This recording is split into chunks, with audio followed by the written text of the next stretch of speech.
Live is starting. So we are live now? Oh, it's not yet. We're starting.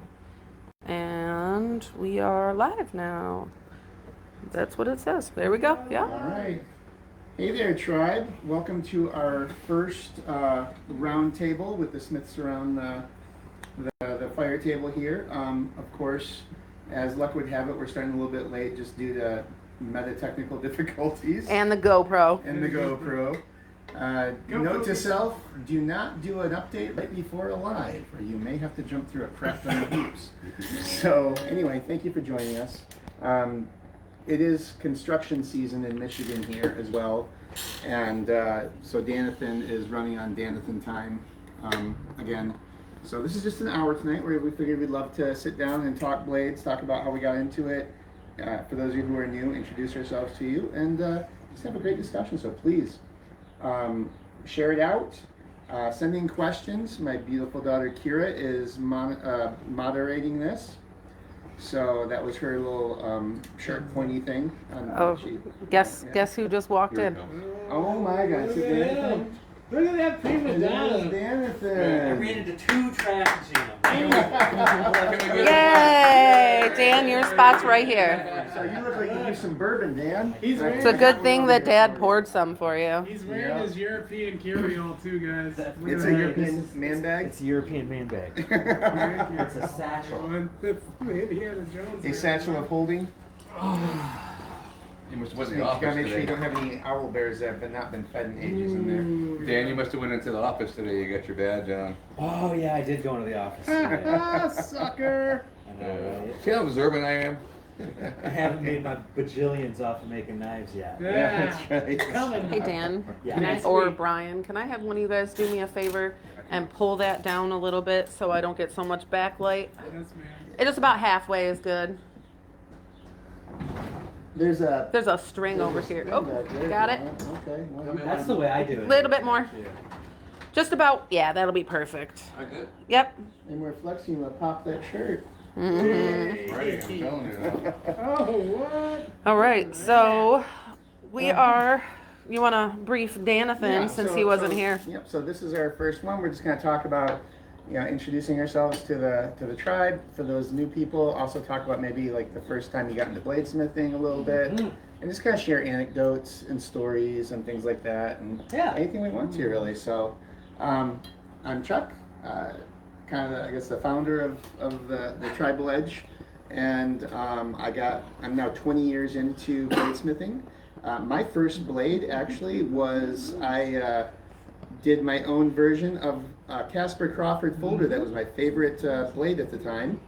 I made 1095 steel. I think I did just basic wood handles on it, and it is now somewhere in the wilds of Washington State. It fell out of a backpack while someone was hiking. Oh. So I bet it still has an edge, though. Yeah, I was Probably gonna say, does. I bet you somebody it found was it. forged from an adamantium vibranium Yeah, Damascus. I knew it. I knew it. So yeah. I assume you're including me in that, Tom, in your comment. But with all those manly men around the table, surely the problems of the world can be solved now with all the years of knowledge in one spot. Well, we actually solved a few of the problems last week, but the camera died, so no one got to see it. That's right. And no, Steve, it is not snowing. It's just very bright out back. But we just enjoy pretty having our bright. fire table. Yeah. That So evil on us, Steve. it is Michigan. That could happen at any We time. all just moved to that side of the street. No. That's right. I'm already sitting. Do you see? Do you see? Do you see? That's why you Yes. can't move to this side of the table. Haven't Anyway. you seen Twilight, bro? Yeah, This is why we Dan. don't go out into the Yes. light. About so why don't you go ahead?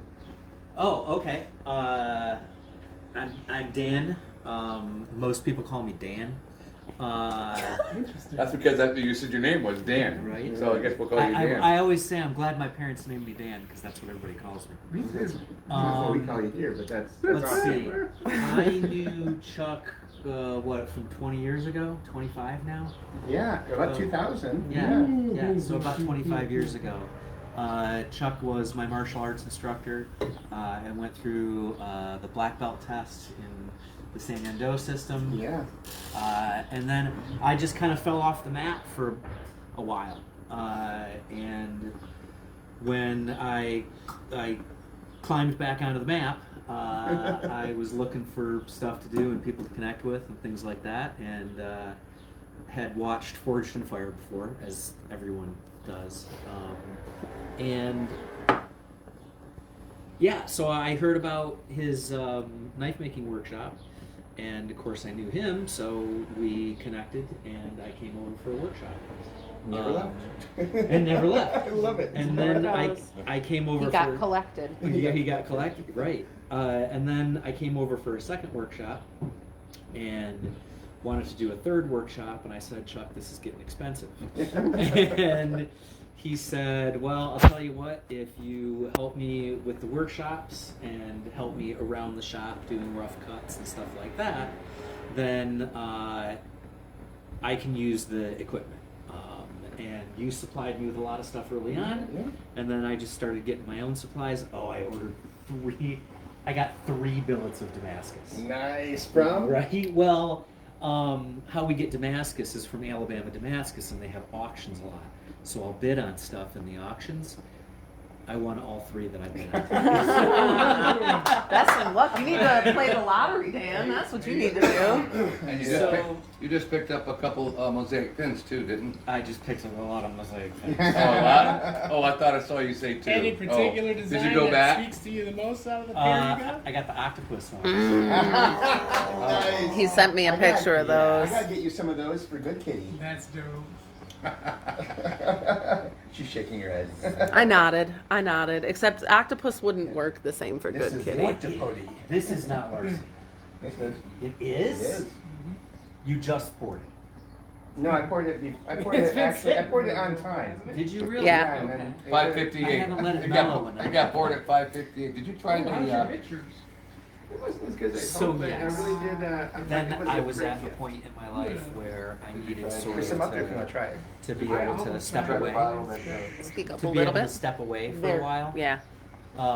You guys can go ahead and talk. Okay. To be able to step away for a while, and I think everybody knows what I mean when I say that. And I found being in the shop a really good form of therapy, a really good way to sort of step away from the world and just take a break. It's what do they call it? Active meditation. For Active us, meditation. I actually have a video on my YouTube channel that's called Flow State, where I do a time capture of me and Chuck in the shop for 2 hours, and I compressed it down to a minute, Oh wow. and it feels like a minute. Like there are a lot of days where I get here 5:30, 6 o'clock, and 5 minutes later, Kira comes running down saying dinner is ready, and it's like 9:30. So yeah, I think that's and I tell everybody, I'm like, if Chuck had been making dollhouses, I'd probably be making dollhouses right now. The knives are fun and cool, but it's really the making of them that is important. Show them what you're working on. Oh, okay. So I got a couple things I'm working on. I'm working on my Straight razor, isn't it? Yeah, this is my straight razor. It's the only one I've ever done so far, and I'm working on the mirror polish for it. What I have discovered every wrong way to do a mirror polish that I can possibly think of. And I really like the contrast between the forged scale and the mirror polish. So, a new challenge for this is that I have to make the handle has to be independent and has to pivot around it and carry it like that, right? So I have to make that pin is going to be my pivot point there. But I just realized I don't want it slopping around or anything, so I got to figure a bunch of stuff out. This is the other knife I was working on, which is a Damascus. But I'm doing a mirror polish on the Damascus before I etch it. And I'm actually gonna Beautiful. I'm gonna redo this one. Yeah. Yeah. Of course. Because I learned a bunch about this while I was doing it. That's not what this visit. If we were in the workshop, I would be lecturing you guys about on that. Yeah, let's go. Who's next? Yeah, Brother Brian. Hey, everybody. Again, my name is Brian. My start here is I came. My wife got me a workshop for Father's Day. At the time, I was still working, and I really didn't have time. And I think it was Chuck, maybe a year and a half later that I called you. Yeah, it was almost 2. Oh, was it really? I Yeah. didn't know that. Right. Yeah. And I mean, the only day off I had was a Sunday, and so on. And my wife kept saying, you know what? Will you do something? Will you do something? So I listened to that for quite a anyway. And then I retired, and I have time now. So I called Chuck and said, hey, I have this workshop that my wife bought for me quite some time ago. And I actually think it even said on the bottom, expires in 6 months. That It was was kind a of, year, but yes. was it a year? Yeah. Okay. So anyway, he graciously said, hey, don't worry about that. So that's how I first met Chuck and everything, and came and I did what we do in workshops. We went from paper to edge. Yeah. And it was remarkable. I never thought I'd walk out of there with the quality blade that I did, but You but I actually did. made your own riff off of this one. I did. For your first blade, yeah. That is correct. Good memory, Jeff, for sure. And I don't really remember how. It was probably me calling Chuck after a couple course lights or something like that. But we hooked up one night and we were talking, and he graciously invited me to, if I was interested in learning how to bladesmith, to do so. And I took him up on that offer, and I've been here ever since. And that's how we met. Yeah. And then, of course, with you, then, it's everyone else as well, too. So, Yeah. as far as the tribe and so on and so forth, I got several things I'm working on right now. Show them that little EDC that you did triplets of. Okay, I love that little set. okay. If you want to move this, Mom, if you want to move that one back, you can. I'll take this one so I can swivel. That'll be easier for me. Sorry. Oh, quick flash. Sorry. You will go ahead. This is what Chuck was just talking about here. I have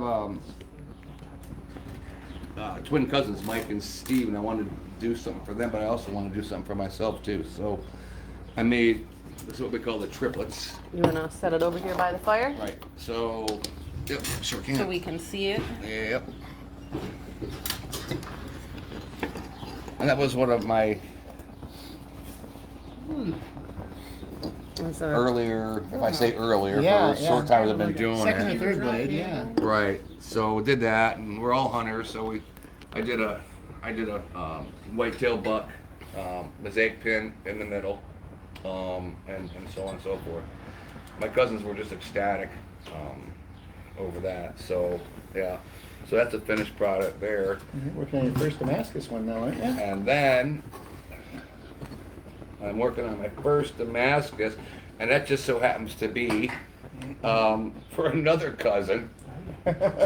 He's a paying cousin, but he's Yeah. another deal he's getting busy. Yeah, Especially, yeah. especially since I bumped at my expense up to Yeah, Damascus. But anyway, so that's for him. It's a Bowie design.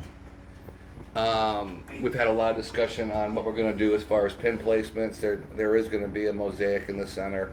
Dan wants to put 40 pins into it. Damn right. So we're all talking kind of about that. I want to give everyone's kind of feedback on it, but he's pretty excited. He's pretty excited about that. But that's my first Damascus. So yeah, it's that should go well, and he bumps and texts me every day how we do. And I'm like, well, I got several things going on, but yeah, it's going well. So, and actually, he's also he watches our lives now. Oh, very James cool. does. He's Very cool. Oh, okay. right. Yeah, and Well, have him shout out next time he's on. he might be on right now. Hey, James. You know, Jeremy's he on, trusts by James. the way. But anyway, so with that, and yeah, I'm the oldest in age, but the youngest in the tribe as far as bladesmithing, but You're a point tank diver too, by the way. I am, right. Low man on a totem pole. It's good for your skin. Right, and just to kind of go back to what Dan was saying as well too, it is a therapy thing, you know. Yeah. It was a therapy thing for Chuck when he had cancer, Mhm. and they in stage 4, and they say, pretty much what those doctors say, you know, go home and pound sand and enjoy the last couple of days of your life, but you're a fighter, so. But it's a therapy thing, and like Dan said, and Wallace, and it's been great to be around everybody, and Tosh is in the back over there, out of the background. Hey, Tosh. Hi, How are you? I'm well. So, I guess that's pretty much my story Awesome. on that, and I really enjoy doing workshops as well too. I will. I've been very thankful to have you there. I will. Everyone has loved you in the workshops. I will say that, and I enjoy that a lot because even with my minimal time and experience, I'm still able to help and so-called mentor. Yeah. Like I was the first time I came to the workshop too. So I really enjoy that a lot. So. It has been invaluable having you there. Yeah. I don't have to worry about being on time. Not that you ever did in the first place. Oh, you actually worry about being at What does it look like when Yeah, you don't? so I'm not here. So, But yeah, it's great to have you add you to the tribe, brother. right, appreciate it. Right. Wallace. Oh yeah. Yeah, you've been coerced into the shops I've more been than once. coerced into the shop more than once. So I met Chuck at my first black belt test for my first Dan test for Taekwondo. I was going for my black belt, Chung Do Kwan Taekwondo, the lineage I came up through. He showed up to my peer panel test, and I had never met Chuck before. My teacher Jay had he's like, hey, I got some excellent black belts coming here to judge your test. Don't screw your test up. And we totally did. They totally judged me. I did screw it up a little bit, but I still got my belt. I had some stuff to work on. But in that thing, he critiqued my work and stayed with it. And I just thought it was the coolest thing in the world. Here's a stranger showing up to my black belt test that I never met, because had he not showed up, my stuff wouldn't have got sent out. I probably wouldn't have rank with the Kukiwan, because I do have my rank with the Kukiwan, so I'm technically internationally ranked, I guess. So that's kind of cool. But I wouldn't have had that. So he shows up to that and gives me a fair judgment and stuff. And he gives me a set of sticks. And he says, hey, I teach Filipino-based martial arts. He's like, we stay right in the same town, I guess. Come on by anytime you want. And I want to say I tested sometime in that November, December-ish. And then I showed up, I want to say in February for my first class. Yeah. And then, in the time of taking classes with him, he was talking about how he forges knives and all this stuff. And he's like, you ever watched Forge and Fire, right? And so this is where I'm getting conscripted for Forge and Fire and bourbon, because I wasn't even a bourbon drinker either when I met him, right? Look it up. And so, I still remember we had at the class one day. We went upstairs because they called those nights beat, so everyone would get beat up and then they would go upstairs to eat. We got done eating, we sat down and watched some Forge and Fire, and from that day on, he kept kind of just putting it in my head, let's get you down to the shop one time. You can show up, do whatever. And so I showed up and I made my first blade. I still remember it. It's actually technically the most intricate handle I've ever done, even though it's my first one, because there's a liner to it. Mm-hmm. So I don't think it makes it a compound handle, but it kind of does. Yeah, right. It's not just your standard. It's not just a standard handle. So I got this. I chose the blade design. It's a EDC Hunter, kind of more of a hunter blade. It's got a bigger belly to it. You've probably seen the template downstairs if you showed up for a class. But that was the first blade I did. He called it the Pippin blade. And so that was the first one I did. It was a black handle with the red G10 mosaic, or red G10 liners. No mosaic pin. I think I just had the standard 3/16 or I whatever. didn't get into it yet. And you know, I did that blade, and I showed it to my parents because it has a leather sheath to it and stuff that he had did. And my parents were just so kind of flabbergasted. And at that time, my son was pretty small, but like I was kind of just keying on different things, and I just wanted to give my son a different. He was 13, 12. He was like 12. Yeah, he was like 12 at the time. Getting ready to go on 13, and I was like, well, we don't really have like rites of passage in America for our young men, you know. And like I didn't grow up with that in my childhood, and I was like, man, I kind of just want to like give him something that's not like a sweet 16 kind of thing, because like I don't know what you would give a boy for that anyways. Like Right. there's But nothing the sweet- ceremony the is ceremony is important. important. The right? ceremony is important. It's the intention. The intention, right? Yeah. So like, Yeah. I went into the shop with him. We actually made a different blade for my son.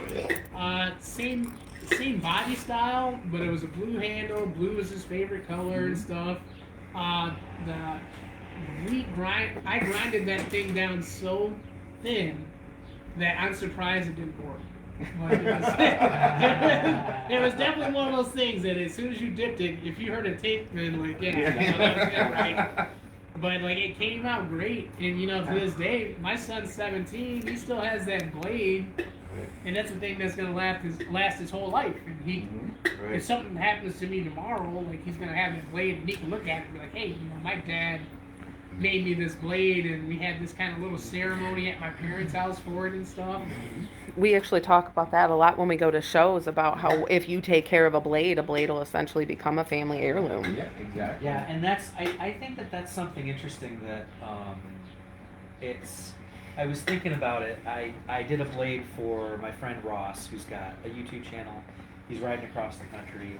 I put his Right. logo on the other side of my Maker's Mark. Right. That's sweet. And I realized that I thought it was funny that the blade's going to last longer than his YouTube channel.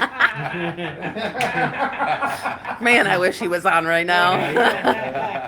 But It's a beautiful I think- blade, by the way, too. I know. well, what you're here's talking the about. irony: is that I think his YouTube channel is probably going to last a long, long time.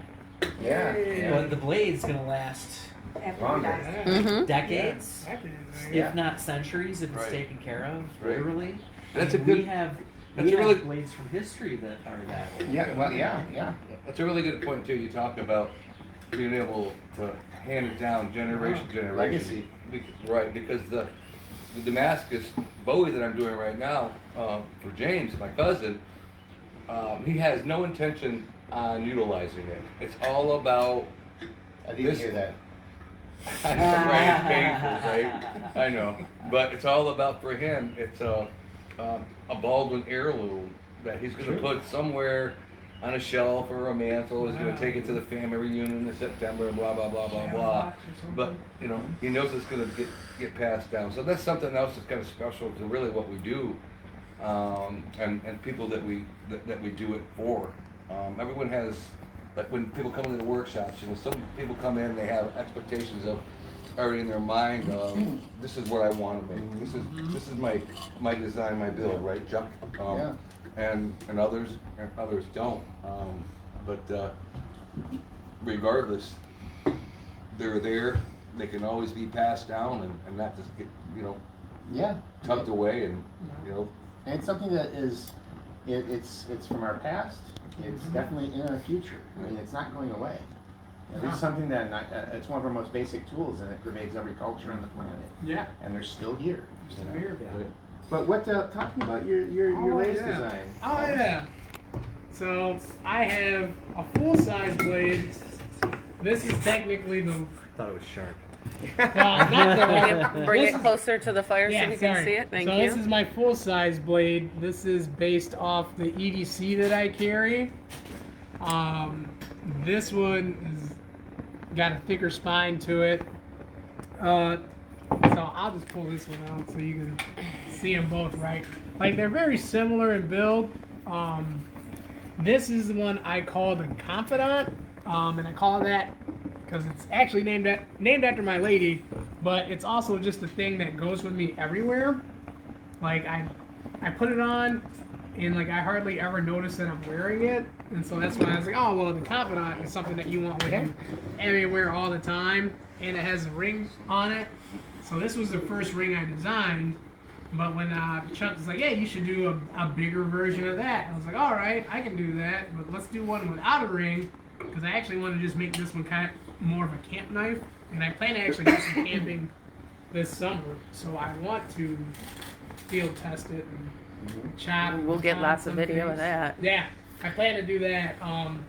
But that's the bigger version of that. I've never made a full size blade. I've only made like a super big zombie killer, and then some smaller ones. So The this actually, Bukri. Can we pull this down a little bit? I'm getting a lot of backlight. So you It's like kinda, in and so you out and kinda in cut and out. the middle That- side. oh, section that's walls, good. That's right? fine. That's perfect. You've As long got as I can see your you've got face. the EDC, Yeah, you've yeah. got the big, Yeah, you it's know, balanced too. Check out the balance on that. Hey, I'm a fan of. You should bring the Bukri for the next I'll do live that. fire table. I will bring my Bukari for the next one. Because that thing is a beast. Chopping heads off. If the edge wasn't sharp, it would still hit you with kinetic energy. So Yeah, you know, like I can yeah. So in the legacy, plus 5 bludgeoning damage. right? You got a D20 behind you, so. And the hammer.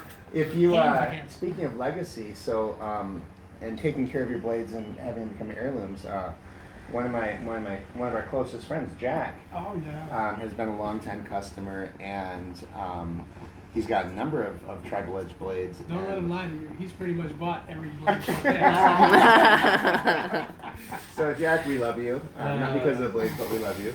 And you know, every time we go down there to visit, because Wallace and I make a yearly pilgrimage down there for their ninja camp, Mm-hmm. where we get to hit people with sticks and get hit back. And we always look at the blades that he's got, and they look like when I sent them to him because he takes care of them. And you know, the last one he got for me was he named Bloody Bill because the first thing he did when he got it was cut himself with it. So Bloody Bill just took care of a turkey for him. So. Classic Jack. Any advice, Chuck, to people that are out there listening to us right now that may have a blade at home as far as care and whatever, you want to share that with? Yeah, actually, everybody? yeah. So if you're a hunter, I tell people treat it like your favorite firearm. Keep it clean, keep it oiled. Don't store it long term, and by long term I mean like 6 months to a year in a sheath if you're not going to take it out and check it, because that will trap moisture and humidity against the blade.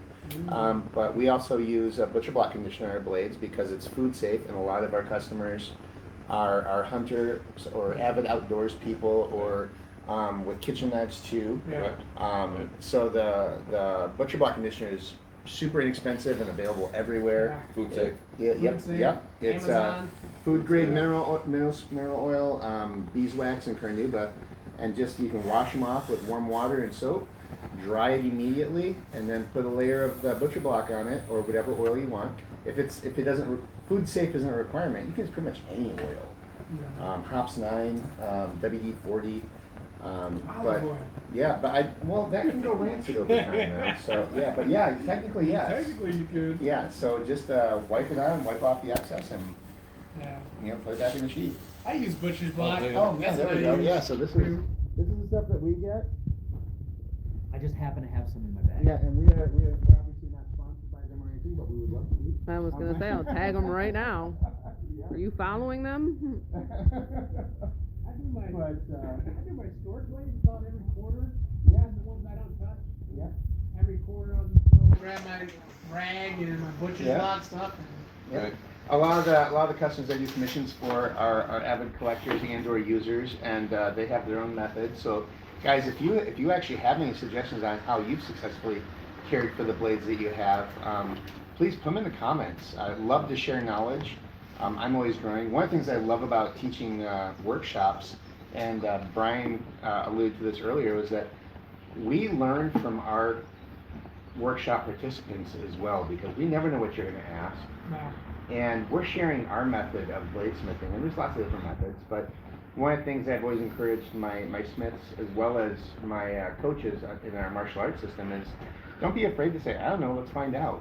Brian Wetterow says in Florida he keeps all of his blades coated with wicked wax or Renaissance wax, and every 90 days or All the so. humidity, it's very humid down Yeah. there. Yeah, right? and I actually have Ren wax. It's also called Curator's wax.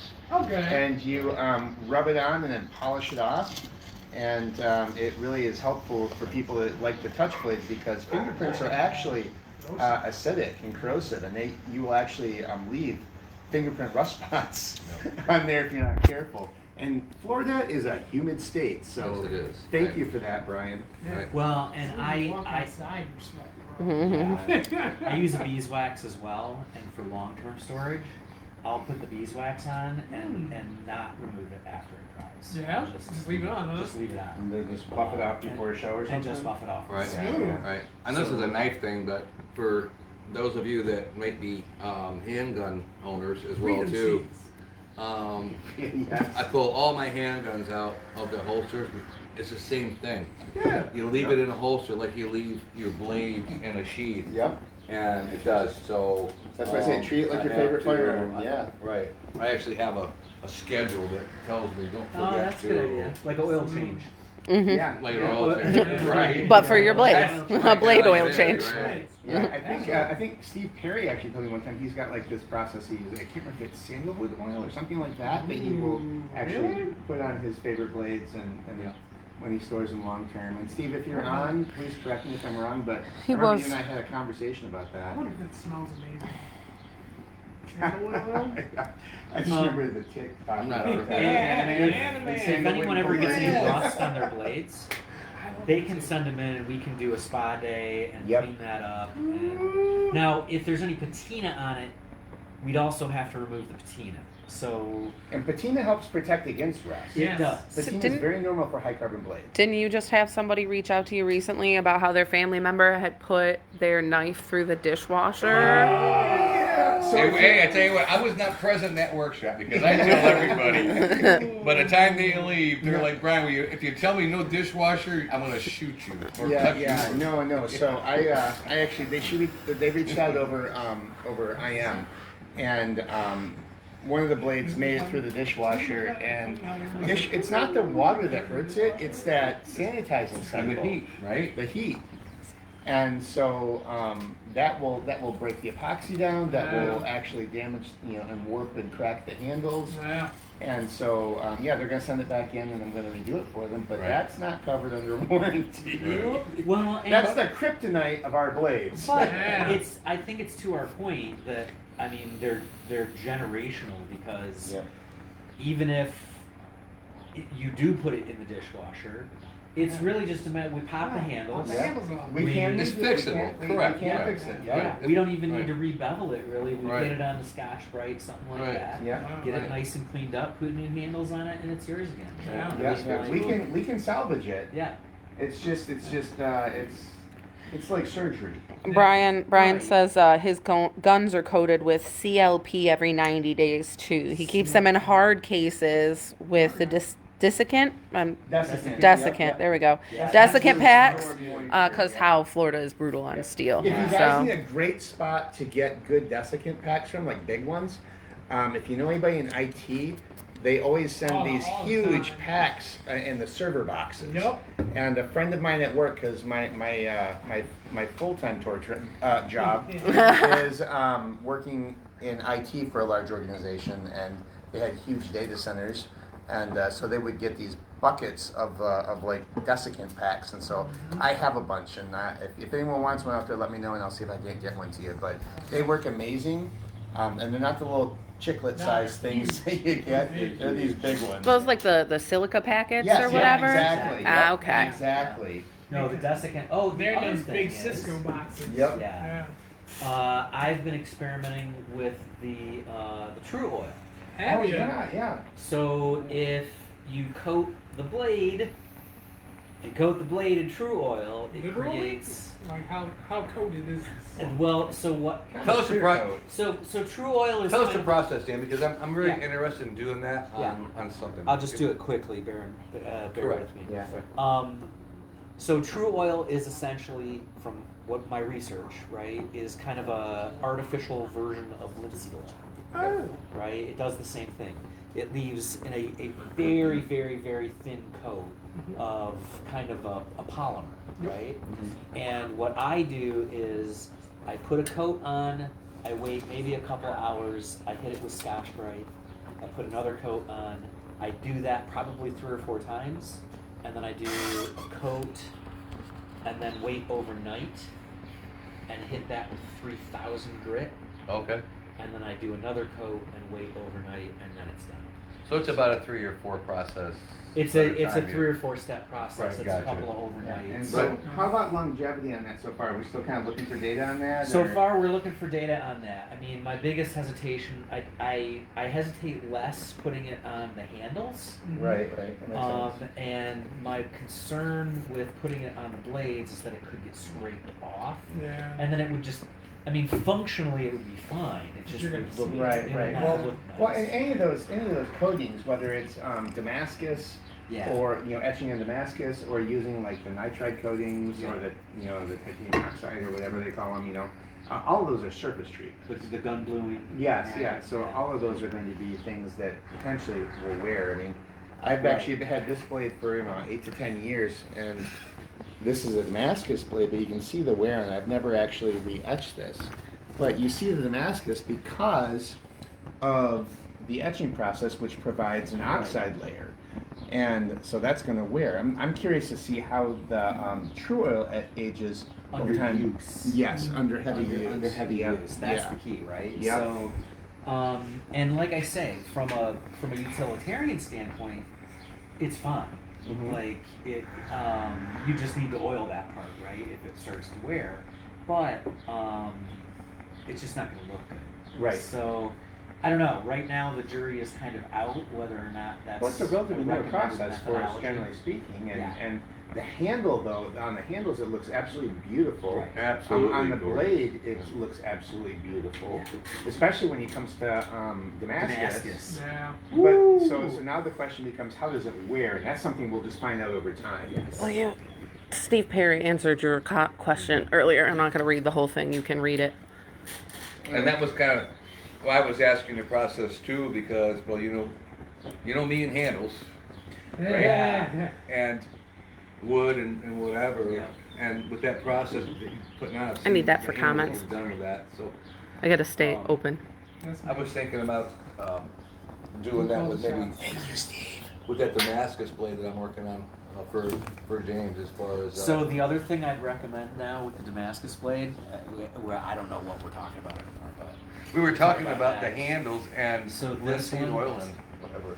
I hand polished that one before I did the etching, really. and man, it looks good. What did they tell you?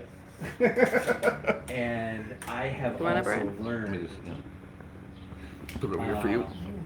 Oh, I've So seen you this. hand polish that before you finish. I hand polished that before. It To adds a lot of work, but it's an investment. yeah, it was to 10,000.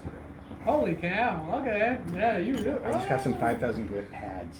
I didn't even know there was a 10,000 grit. I just got a big pack of 10,000 grit. Oh, Man. Right? So, what happens is that when you do a mirror polish, you'd think, well, the Damascus, it doesn't make a difference, right? Because there's so much motion in the design Right, yeah. already. But I think, anyway, what the hand polishing does is it brings out the silvery parts more, so it creates a bit more contrast and a bit more reflection to the whole thing. So that's why I like it. I'm actually going to go back over this one with the new technique I'm doing now. Oh, good. And we are always learning and experimenting and trying to up our game. I Yeah. think that's part of one of the things I love about our group is that we're eternal students. Right. And, we don't have all the answers, but we're constantly looking for them. No. I think that what I've discovered is that I don't like the stones. And Come I'll on, tell man, you, Nobody likes the stone. You look good doing it, though. No, I'm gonna use sandpaper. And the reason I don't like the stones is because the what do they call it? The slurry Yeah. gets into all of the grooves of the blade. Well, and that's why I have and so stone. So I learned with using die cutters, polishing stones, which is kind of old school. And I learned first with kerosene, which was awful. And then With as kerosene? I oh, couldn't yeah. imagine. Yeah, we used to use Oh. kerosene Yeah. as the spritzer or the slurry. Oh my god. And then as time went on, my mentor shifted away from that, Okay. and we ended up using Simple Green and water. So we buy just the concentrate Simple Green, Yeah. and then mix it with water, and then we always stored the stones in like a jar of Simple Green. And they do load up if you're not careful, but if we keep them in the Simple Green. Yeah. So this is one of the my first workshop. I actually got a set of these. It was 80 grit, 120, 220, and 400. And that's where we stopped at that workshop. But so if you actually, we had a can of Simple Green that we would then, when we weren't using the stone, it would sit in that, and that would help unload the stones between uses. You're definitely gonna want to keep that back But here. yes. It's very warm. Another way to do it is to use like some sort of a flat surface, a stone, a file, a piece of steel or flattened wood, and you wrap the sandpaper around it, and then you can use that. The thing I don't like about sandpaper, but I still use it, is that sandpaper tends to wear out quicker. Yeah. So you have to kind of shift pieces a little bit. But with stones, you have to make sure that you take time to get them unloaded from all the crap that you've sanded off. So, you know, it's a different, we tend to use a blend of both for this kind of work. But I love that you're actually doing this now, Dan. Oh, it's like, it's such We've talked so often it's about it. such a headache. It's It such is. a hassle. But you put an audiobook in and or music and you forget. So yeah, you guys. You need to talk more. Yeah, you. Oh my bad. Hey Dan, quick question to you. I'm sorry. Yeah. I know I'm trying to get you to look I at looked me. at those on Saturday, right? Yeah. And I forget the grip that was on those stones. Well, so if you guys really want to get freaked out, right? This is how we do it. Here, let me hold it for We you. put a clamp there. Clamp! We take this, and then we drag that across the blade. That sounds Over heavenly. though. Best done with over, moisture. And what grit is that? over And over. This is 1,000 grit. Right. So you just climb the ladder. You just Yep. climb the ladder, Okay. right? So- And you essentially start at.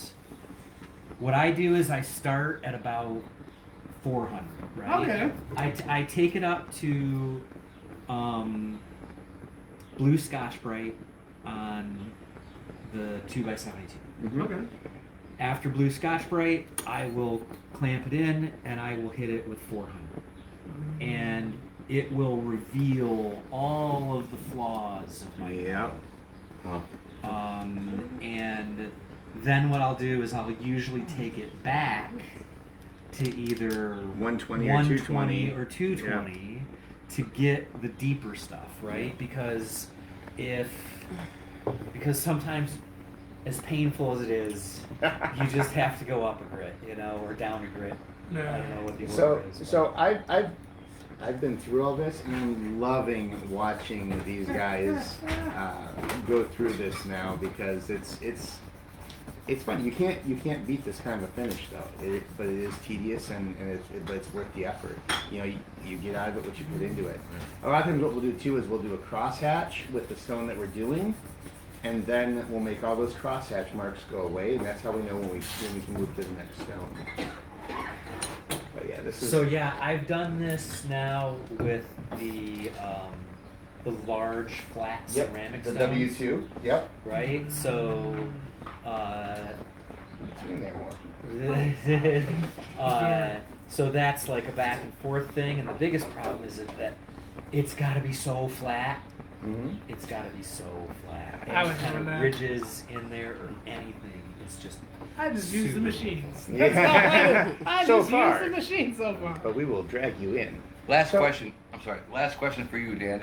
Again, for me. Where did you get those stones at? Where did you get those? I got these from Chuck, but I ordered a bunch more from Amazon. They're not very expensive. at And least how the do cheap you? ones are. What do you ask for them?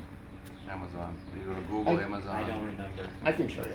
Okay. Yeah, I can show you. There's a set that You can goes, send them goes your, up the gambit. Your order, You can where do you just where you just order do from. knife polishing stones. Oh, there you go. Yeah. And Nice. that'll Okay. and that'll work. Gotcha. And the ones that I have, the ones that I ordered, are actually they're stones for a sharpening kit.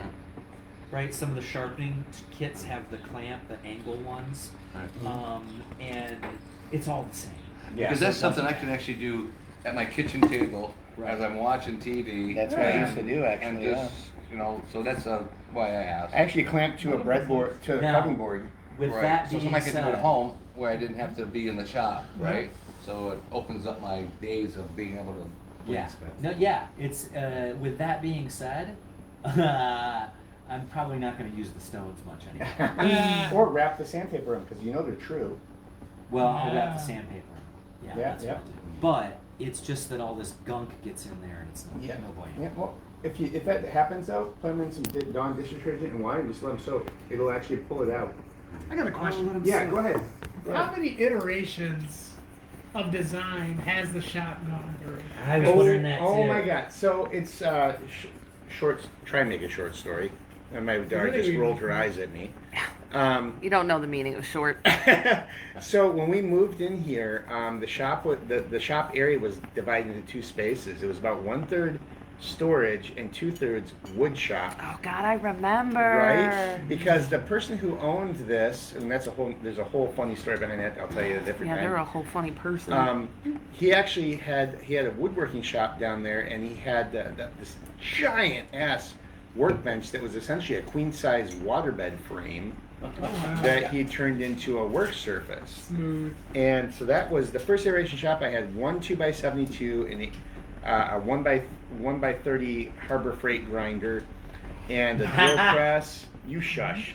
Those And- 1x30s, I I'll know. tell you what, man, that is the workhorse of the knife community. I know. And Everybody starts with a Harbor Freight. I That's very did. I true. did my first several blades on a 1x30, I did too. $18 I did too. Harbor Freight grinder. I'm on Yeah. like 2 or 3 different knife Facebook groups, and Uh-huh. there's been people who posted literally that. Yep. Yep.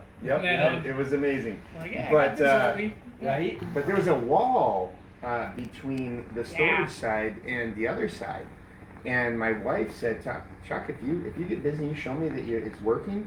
You can have the rest of the basement down there." And over time, we built it up, and she's like, "Okay, let's do it." And so we ended up taking down the wall, and I have video footage which my daughter will hate to edit, but we'll show you the iterations of the shop. She just posted a latest iteration, obviously, which you guys have seen. Of course, you've seen in the workshops too, That's right. or in the lives. That's right. Wow. But to see where it came from, which it was at Jamie and Ethan's first Forge and Fire event, that was their was first one. still the first Teeny iteration. tiny little. Yeah. Tiny, yeah.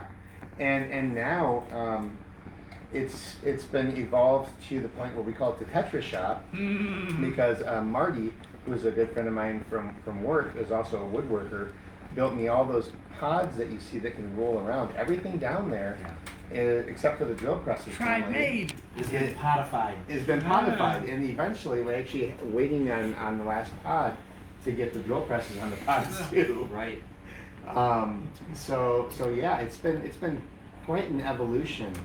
We recently made the decision that we're going to stay in this house for the time being, given everything going on in the world right now, and so making the shop able to be roll around configured was one of those steps that we took to make it more usable for workshops and such. So it's been pretty amazing. But It wasn't like that when I first went down I there, know, that's for sure. I know, Like, I know. These people are showing up to these seminars with, like, not to hate on your equipment, but some of the best equipment I think you can get, especially as a newbie. The Mhm. first knife I did, like, I'm not gonna hate the process, but the very first knife I did, I still remember having to, because he didn't have porta bands then, so I actually had to use the I know, circuit you- saw. you- to cut- I had to use the angle grinder to cut my blade out. I remember Like, that. Yeah, so like, I want to say 3 of my blades that I've done here Been on the you Eagle have me on the Grinder. angle That's grinder.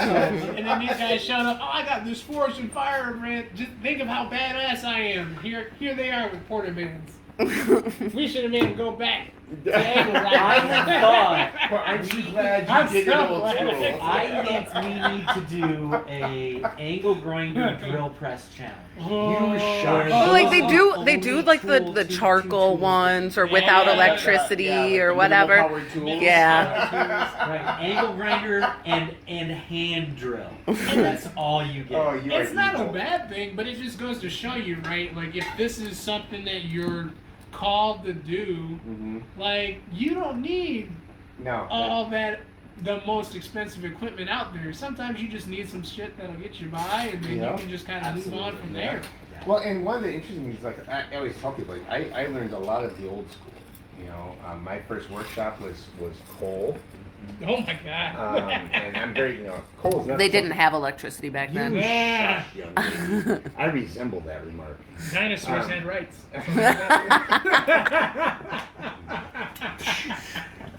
But I love that I did learn that. However, I also love being able to take advantage as I've gotten older of more modern Oh, yeah. technology. Yeah. And so I can appreciate the old school, but I can also appreciate having the new tools. I And think one- a kiln is probably the best. You made a example. transition Yes. though. Yeah. You made Oh, yeah. a I mean, you saw a little bit of old school. Think Oh, of yeah. coal. Think if you'd have called from all my West Virginia families who were coal miners, right? And Yeah. but you've seen the transition Yeah. from that where I haven't. So Yeah. Hey, yeah, It's- we were using the oven as a kiln for a bit too, like to temper our blades and stuff. We would Well, do and the stairs heat and treating, I think Heat that treating? in I go 30 more. one of the things about like the heat treating is that in the kiln, for example, you can dial in the exact temperature. I mean, like down to the degree. You can Wait, go longer. we have to do some. The producer is Yeah. interrupting what's going on here. So Yeah. We're good, we're no, gonna flow. with the kiln, we can dial in the exact temperature Mhm. and be much more Yeah. scientific about the heat. Well, and to that, As a caliper kind of guy, Oh, yeah, I say it's not so. I Yeah. prefer, Yeah. right? So one of the cool things too is like with the old school methods, like 5160 and the like 10 series steels and such, Yep. they're very forgiving with old school methods. They Yeah. don't require the soak time and temp that you might get from some of the newer alloys. My first So- blade was 1095. Right, Yeah. right. So some of the newer alloys that give us more advantages from edge retention versus toughness and rust resistance and things like that, they require more specifics. A certain amount of soak time at a certain temperature. Yes, I said soak time, daughter. So, soak time. So I will get that video put together. she did a whole video on the whole just me saying soak time because I talked about it. But We so- it was the is it 8 minutes? I don't remember. It's literally just like he in like a 5-minute long video. He said it like 30 times. New drinking I game. know, I know, folks. Right? Yeah. Every time Chuck says Let me so start time, to have take the a shot. questions in, man. But yeah, with the newer alloys, you do need a specific amount of time at a specific set point. Yeah. And with a kiln, you can get that. With a gas forge or coal, it's much more difficult. So modern technology has really aided in that respect as well. Also, one of the things I've been, Tribal Edge has been very blessed with is that the shop has been purchased by the shop. Mm-hmm. And I couldn't do that without all of you. So Yeah. thank you so much Thank you, for everyone. that opportunity. You know how many of your blades out there that I touched? 'Cause there's actually quite a That's bit of true. blades that I've like. That's true. You know how many of them I've touched? All of them. All of them. Take that however you want. But even some of his commissions, like I think you he's- should bump it up $25 now because I said that. Oh yeah. Even for some of his commissions though, like Yeah. if he's like busy but like not behind right. Sometimes I'll be down in the shop to hang out with him, and then I'll just rough profile Yeah, a bunch of blades absolutely. Yep. while I tend to work and kind of neglect my own things. But probably like some of Perry's stuff. yeah, Yeah. yeah. Yep. Like and all that stuff. It's a tribe effort. Made me better, like just doing the craft. To be honest. Like, cause like I kind of take to it, kind of like when with my guitar. Like I'll get on a certain song and maybe I can't get the timing right, or I'm just not feeling it, or I'm having a hard time. Then I'll play something else that like Yep, walk I'm away just from it. walk away from it, right? Yeah. Something else that I'm better at. Yeah. Then I'll go back to that song later, like days later, weeks later. And I'm like, oh man, I'm killing it, and I haven't Right. touched this thing Oh, in Well, Dan, how many projects do you have going on right now in your ditty bag there? Well, I have sort of like I know at least two right there. I probably have 3 or 4 primary projects, and then I probably have 15 blades that have been rough cut and heat treated that need bevels and handles and sheets. Yep. So Yeah. it adds up fast, you know. Yep. So Brian, how many have you got going on right now that you're just kind of working on as time permits? I have 2 for Cindy. I have the ring blade Yep. that I need to finish, which I think we need 220 and then handle. I think Yeah. that's done. Yep. Frank. You're pretty close. And the Damascus Bowie Yep. for James. You got And 2 of those. You got one test run. And, We do. We got yeah. a test. We're gonna do a test run because we want to make sure the pins were perfect. Yeah. This is my first commission, so this is why it's kind of a big deal. Yeah. And Hey. I really want all the support, and I'm getting it. Yeah. believe Yeah. me, Yeah. to make sure. And Chuck and Dan said it was Saturday.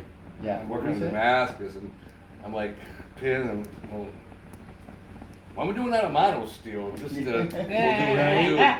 do a demo. So, and that's gonna be cool because you know what? That's a second blade. It's gonna be Yeah. a second knife, and Yeah. it'll come out hopefully very very well too. Brian Wetterow says that we should do XXX touch this blade when you do engravings on the blade.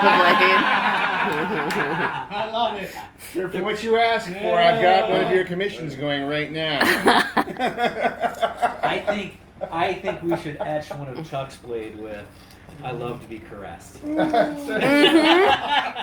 love No, it. he needs a blade called Caressed, actually. Just to bring this up too. Just gonna put it, touch me. Just to bring this up real quick too. Let's throw it out there. Why not? Oh boy. All right. So we have Chuck's 20th anniversary. Oh, that's right. Yeah. Oh, shit. Coming up. Yeah. You mean So- we talked about it at the beginning? How did you forget? Being brought up at the table for our first table. And I think we kind of chatted a little bit about it the other day, but my thought is that we should do a commemorative 20-year blade. So We've been talking about it. I'm just going to throw it out there for any and all of you that are sharing your precious time with us tonight, and we appreciate that very well. Maybe if they have any suggestions or comments, or Yeah. anything of that nature. Yeah, Chuck, great maybe shot. We're don't share taking with- inspirations. I'm gonna Right. put something on Read paper, Steve's comment. and it's gonna look like Homer Simpson designed it, like Right. square car and everything. But I think like just maybe a theme or I am. something like that, like is when I think of the Did you read kind it? of blades that Chuck makes, it's generally you make a lot of I would say probably your primary is practical. Yes. So your hunters and your self-defense blades, things like that. I feel like I'm being set up. No, you're not. Not at all. Not at all. I think your secondary is then more like the fantasy blades, Yeah. the dwarf blades, Mhm. and the elven blades, things like that. Brian, do me a favor and put in the comments what your suggestion was, because by far, Brian Wetterow, by far, yours is my favorite. Oh boy. Catering to the camera, Daryl. Diabolical. But then third would be Give me a blade of all historical octopus. Yes. historical recreations. So like the gladius, Yeah. like the spear that you did for Steve. Mhm. Those were weapons of history. Yep. Right. And you put your own riff on them, Right. but they were essentially replicas. Mhm. So yeah, that's when I think of doing like a 20-year blade. I think of something maybe in one of those, maybe all of Right, those yeah. three combined. Man, I don't know. I how think do of- I don't know what do you that. do for that. I think of Chuck's bladesmithing Yeah. combined with his martial arts. Ooh. That's So- that's fair. That's Right, fair. that's why I was thinking Yeah, of self-defense blades, You know, the Yeah, gambits, yeah. things That like kind that. of combines Chuck, Yeah. you know, Yeah. with all his skills. All right. Hold on. I have to read his comment So Brian's comment was, and this is long, so stick with me here, guys. It can't be one knife. It has to be a 3-knife collection. Come on, Brian. One is a K-bar, or the first one's a Bowie. Okay. The second one's a K-bar, Yeah. Okay. and the third one is an FS Commando dagger. Oh. Nice. He says the steel is a toothy copper my, so Qumai. Maybe something from Baker Forge. Okay, well, fair enough. You know, All right, I love it. the scales on the Bowie are copper carbon fiber with copper liners, the 3 big tribal edge mosaic pins.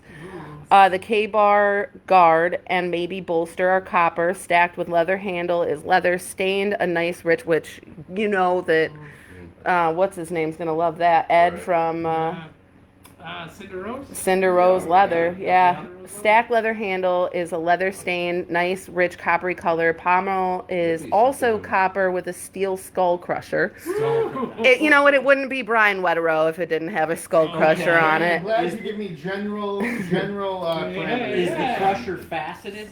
That's the question. FS dagger is a curly maple. Pardon my reading. Is a curly maple, but wrapped with copper wire. The cross guard and pommel are made with a copper mai, or Qumai. Deep laser engraving, custom engravers, for the signature touch mark and make them stand out. So I love Brian Wetterow's idea. Just that. Just those 3 Just things. those things. Just those Super things. generic. No big deal. That'd be That's my favorite. That's a weekend. Plenty of Yeah, them. no problem. No problem. What do you mean? That's a whole workshop. What are you Well, talking you know, about? Brian, One 8-hour day. Yeah. So Brian is also the one who gave me I want a 17-inch version of Fenrir. Well, I will tell you. We're gonna do all You know, those knives since in he's, that knife form. I think that Love one it, of the, Brian. One of the amazing things that I feel really lucky about is when I get a commission.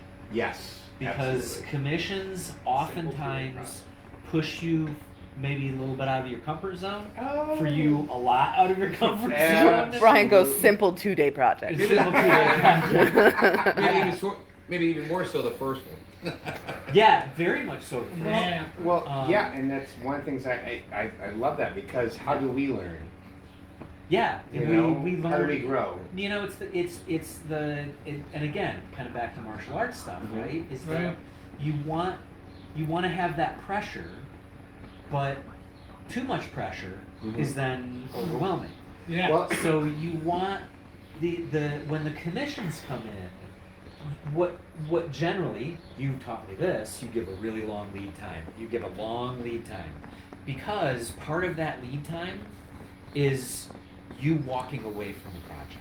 Oh, smooth. I never Yeah. really Right. thought about it that way. It is. It really is. You gotta because build in your break time. you gotta build it in because what happens is Not for maybe- these blades, though. We're not doing that for these blades. Not Brian Not Wetterow's for 20 Brian. anniversary. No, not for Brian's blade. He's gonna do them in 2 days. No, Yeah, those yeah, are yeah, two yeah. at a time. No, I totally did the Gladius, Right. both sets in 2 days. Yeah. Yeah. Both Yeah. sets in 2 days. Not just the one. The Yeah, Gladius? you're just talking about overall general. Right? Yeah, And I yeah. can I can tell you too, Best being practice. my first one, Mhm.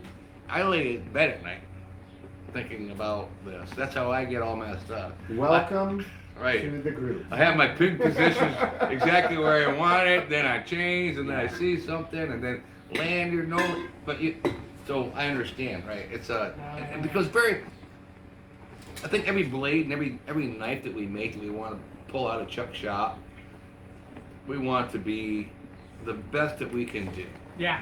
for whatever our skill level is. Well, No, whether it's yeah. my shop or Along- your shop or any shop, Right, I just want yeah. the best. Right. It's got to be your Right. best effort. Along- That's the honesty part of it. Right. Along with your fellow Smiths mentorship, right?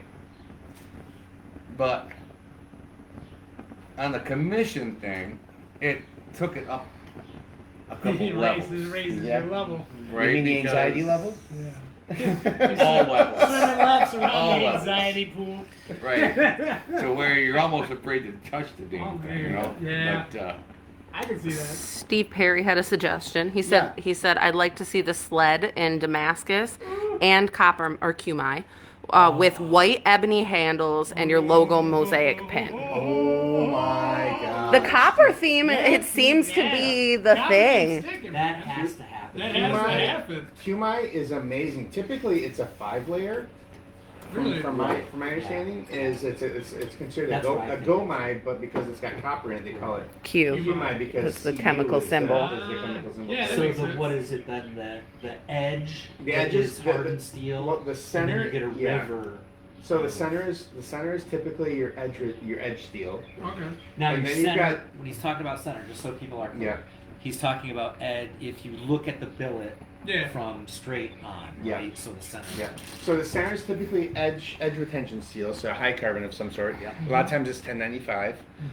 Then you've got the 2 layers of copper cladding that, and you've got 2 more layers of something. It could be mild, it could be high Okay, carbon. Just saying, huh? Would Yep. they use like a 15 and 20 for that maybe? They could, yep, Okay. yep. Okay. But when every time you're doing some sort of a forge welded, you want to make sure that they are going to etch differently. Otherwise, you won't see the layer. Right, it won't mean So it, there's yeah. some very intentional design that goes into Damascus, Sanmai, Qumai, things like that. In Qumai, you're adding the complexity of copper, which doesn't react like Correct. other steels Yeah. because it's not steel. Yeah. So I would definitely go to, and I love the feedback here because now I have to do it, damn it. Oh So- no! I know, right? Yeah. Ow. So now, you know. Mom's sighing in the background, like, really? Another knife? So Uh, I'm actually gonna reach out to Brian's suggestion Yeah. and see about we're gonna need to get some Qumai. It sounds like. Brian and Steve Perry. Yeah. also, yeah. Well, Brian, I think was it Tom Baker? Yeah, he said the Baker thing. Yeah. Brian Butterwell said Baker Yeah. first. I'm So. like Tom Baker, Doctor Who. Yeah, I know, right? Yeah. But yeah. So I have a question, Yeah. since we only have about 15 minutes left. Okay. And we've all touched on, like, or you guys all have kind of touched on, like, where you started. We did extend this to 7:30, by the way. So I figured you guys were on such a roll, like, let you kind of let the conversation. But we can wrap it up with kind of a pointed question. So we talked about where you guys were, how you guys started. What do you guys see, or what would you like to work on in the future? How would you like this to move forward, whether that be with Tribal Edge, your own personal skills, or anything? Like, what do you see the future being? Okay, so let's go around the table, and we'll just start with Brother Brian here, and just a quick, what do you see? Where do I want to be this time next year, or where do I want to be, whatever? I want to continue to basically, I guess, do 3 things. Continue to come here and hang out with good people, which is very important to me. I see you, Todd. Good people. Right. Right on. Unless you're on camera, you're not a good person. Sorry. Right. And spend the time. I spend the time in the shop, with fellow bladesmiths and so on, and continue to hone in the craft. And look at a blade that I made here and a blade that I made here, and to take on more projects at one time, and so on, which I'm trying to get better You're at. doing great. You're moving. As far as trying to stay focused on one thing, and love life. And I guess those are the 3 things that I have to say. Yeah. I think for myself, continue to grow the craft. I'm always learning. It's one of the things I love about this is that people have heard me say it, and I've seen people. I've seen Dan and my daughter joke in the background as I'm talking to a customer because they know the spiel. But it's our oldest tool, and there's so much to learn and continue. It's like every time It's 12 billion years old. 12 billion years old. Is it the oldest tool though? It is the It oldest was tool, this, yes. when the universe formed. So anyway, yes. But also just it's not just about the blades. It's about the people that this craft has brought me in contact with. Tribal Edge is Tribal Edge by design. It's, we collect people. But this has led me to some of the most amazing people in the world. And I'm surrounded by my family every time I make a blade. As corny as it sounds, it's amazing. So just continue to grow this and grow the tribe and continue doing what I absolutely love doing. That's me. Well, I gotta finish this bad boy for sure. It's coming up, people. Like, I just gotta finish the handles and stuff, so I'm gonna get that done. I do want to do something more in line with my heritage, since, like, my people have been traced to Louisiana as far as from the 1700s, and then even beyond that on the continent, So I definitely think I want to try and do a spear of some sort coming in the future. You want to do a Born New Lands, wanna don't do a Born New You want to Lands. do a Born New Land. Steve, there's gonna be another Lance. It sounds We have a like. template. We have a template for it. Like, I'm really heavy on Mali and Benin, Togo, and stuff. So like that's where like my ancestors are from. So if I was gonna do like a spear, like this spear design is a spear design, so I'm thinking they're all gonna be pretty similar, especially from that area. You keep thinking that, son. Yeah. In some sort of way, like a spear is a spear, right? So, but like I'm thinking something. I know I'm gonna research designs for it, but I want to do something kind of historically for that. And I'm either gonna hang on to that one or give it to my parents. I do know that I want to make something special for my dad, and maybe something for my brother.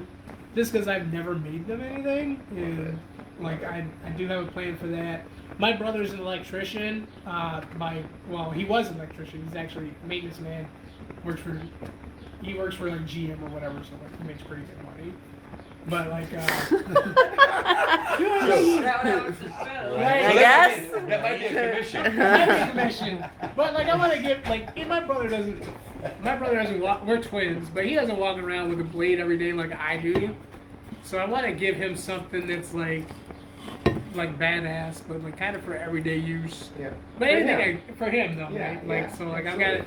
I gotta get his hand measurements and stuff, and I'm still tempted to try and make the in-laws something as well. Should do a blade for you and your brother. Do like twin blades for you and your We're gonna brother. hang They're on gonna there. show blade. We're gonna show blade. They're gonna show blade. Yeah. Oh. Yeah. And prettier. Same And look, prettier. taller and It's be prettier. taller and I prettier. can do that. Are you good? Yeah, I'm good. Those are my plans right now. What was the question? What do you plan on making? The future, like future for you looks like. Yeah, what's the future look like Future for for you? Dan for bladesmith. Okay. Yeah. So I am at the point where I'm spending more time on a single blade.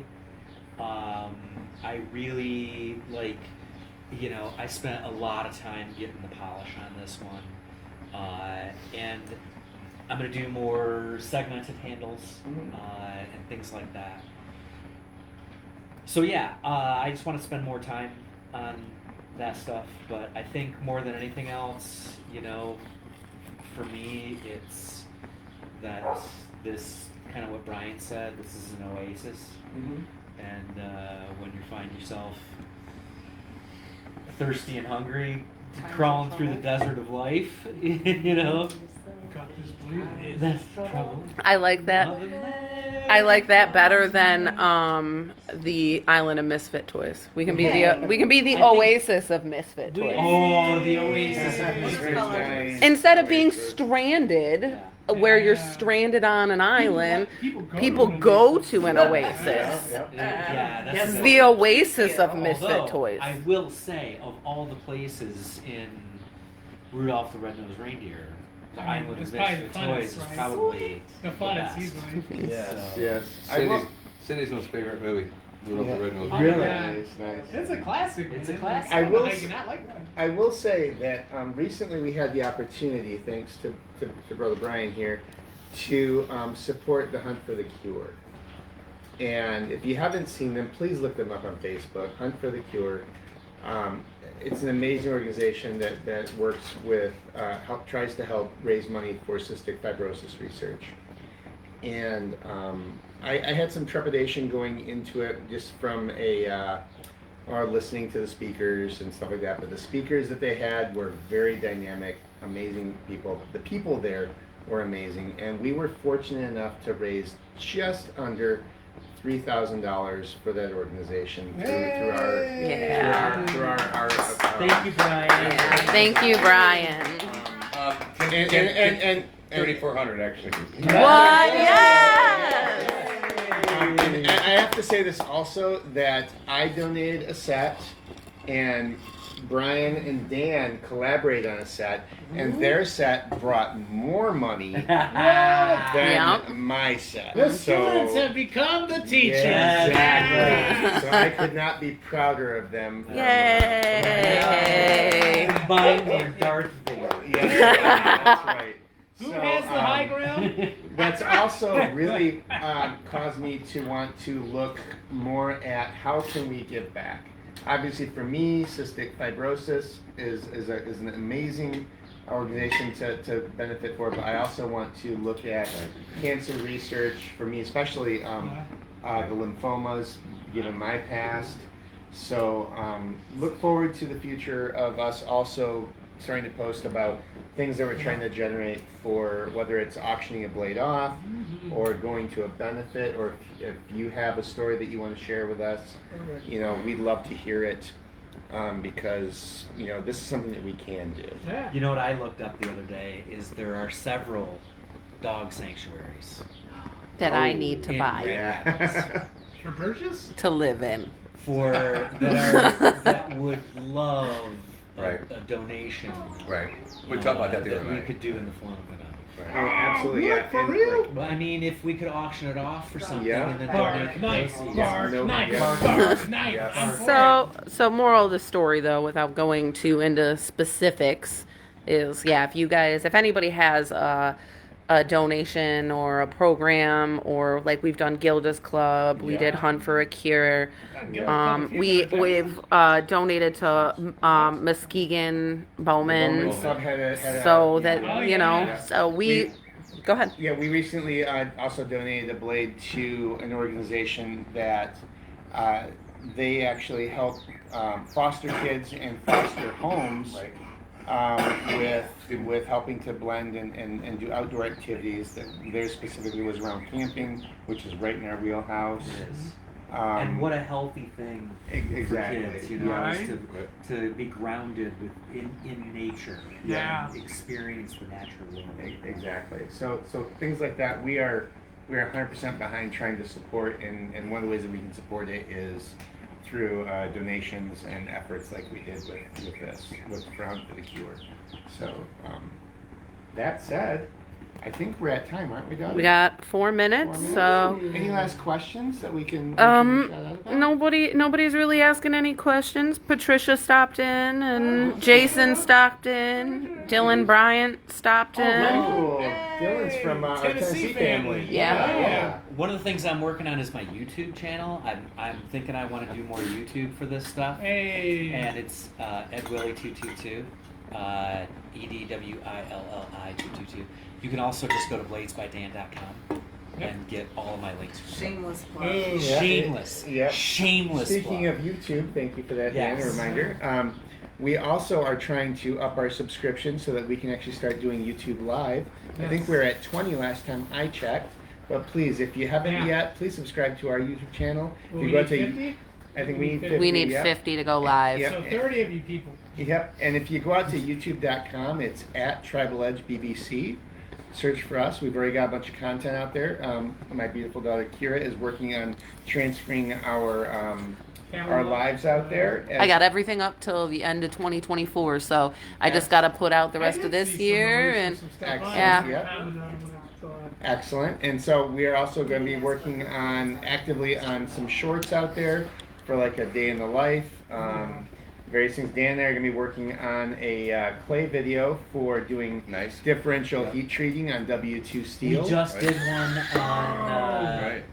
We just did one on what we do while you're at lunch. Oh, I love that. Right? So that is on Jason- camera now. Jason says sorry, couldn't make it. Wonderful though. Which Jason, obviously you Yeah, are Jason, welcome. Yeah. Yep, Jason McMillan is one of our Smiths as Yeah.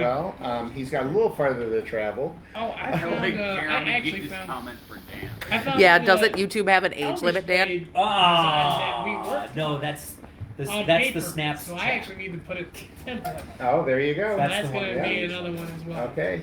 I would also, before my last thing that I have to say, if I may, we're in front of the camera, but let's not forget who's behind no, I'm gonna it. turn it around in because- just a second. No, we're not. None of this would happen. No, we're not. None of this would happen without Kara. Nope. Not just the video part of it, but what with the shows and all the marketing and everything that she just puts her this heart and is soul into. phenomenal. So I So, appreciate we it. just want to. We just want to. Oh. You can point it at me. I have a question for Kira. Yes. What are your plans? Oh. My Oh, good plans? question. Well, I'd like to hit 2,000 on Facebook this And what year. are we at right now? We are at 1470. 1470, so wow. 2,000 this year. Really good. I Yeah, think that's 2,500 more, 530 more people with Yep. the amount of shows that we have this year. I don't think that that's not feasible. I'd like to get our YouTube live up and running. Yep, I'd that'd like be to fun. start messing around with the TikToks. Oh, Just leave them, There's not, that one. yeah. I'd like to get the YouTube a little bit better. I'd like to get the TikToks, start to put those out there. I'd like to We be got TikToks. so busy. We've literally got 1 minute. I'd like to be so busy with all the media content creation and like having to sell knives and all that I'm so busy that I don't have time to necessarily do. that's great. Yeah. I want to build this. I want it to be huge. It's funny because we started this off when Dad and I started this. We were under 100. It was under Yeah, 100 yeah. people. Yeah. We were at under 100 people, and when we talked about where we wanted this to go at that point, Yeah. it was, I just want to grow this as a hobby. I want the shop to be able to support itself. I don't want this to be anything big. And every couple of months, it's just, okay, well, let's reassess what our goals are. We want to do shows, and then we want to do this, and now it just keeps getting bigger and bigger and bigger, and we're including more and more people, and including all sorts of meaningful things. And I just want that to continue. I want it to get bigger. I want this to kind of globally spread, especially in the world that Yeah. we're living in right now, you know? Yeah. Wow. yeah. It's funny. I have to remind Chuck occasionally that this is a family business. Ah, This is a family business. Well, and this tribe is my family. Yeah. Yeah. Absolutely. Yep. But Yeah. we're at time. Well, So I want Brian to come back real quick, All right. hey, yeah. and then we can do Brother it. Brian, come say goodbye with us. As always, give a shout out to everybody in the tribe, custom engravers. Yep. Yeah, so once again, our usual finish is custom engravers. They do amazing work with the maker's marks and pretty much all sorts of other engraving that I've been throwing their way lately. So stay tuned for some pics from that. We also have Ed and Patricia from Cinder Rose Productions. I use Ed for my leather sheets now. Because I can't do the leather like I used to. We also have Alabama Damascus, amazing American-made high-carbon Damascus. We also have. I just got 3 billets. I I just yep, got 3 billets. yep, Muskoka Turner, John, and this is going to be completely inappropriate, but I love your wood, big boy. Yeah. Phoenix Abrasives. There it Just is. got There it is. another order on the way. Which one was that? Phoenix Abrasives, Greg Phoenix Magnuson. Abrasives. I also have another order from them coming. Consumables. Greg, you are amazing, and thank you for sponsoring us. You've been amazing. By the way, Custom Engravers, we're working on getting your banner up. Thank you for that. We got that. What he meant was, Patricia, what he meant was Cinder Rose Leather and Cinder Rose Creations. Yep. Cinder Rose Productions. is what I said. Probably Yeah. said that in a. She was like, productions? Yeah, sorry. So, I didn't tell you about that particular offshoot. Yeah. Yeah, right. That's what I happens. just got Ed in trouble. That's right. That's And what happens then when you're vertically integrated. Larceny. Larceny. Larceny. Reach out to us. We're waiting to hear from you. Don't make us write a declaration or like whatever you call those. We've been patient. That's We've been patient. But once again, thank you all for participating. This wouldn't be Tribal Edge without you all, and we are super appreciative Yeah. for all of you. I Thank got- you so much. I got a paralegal degree, so I'm gonna write larceny. Yep. Stay bladed, tribe. Stay bladed. Thanks for watching.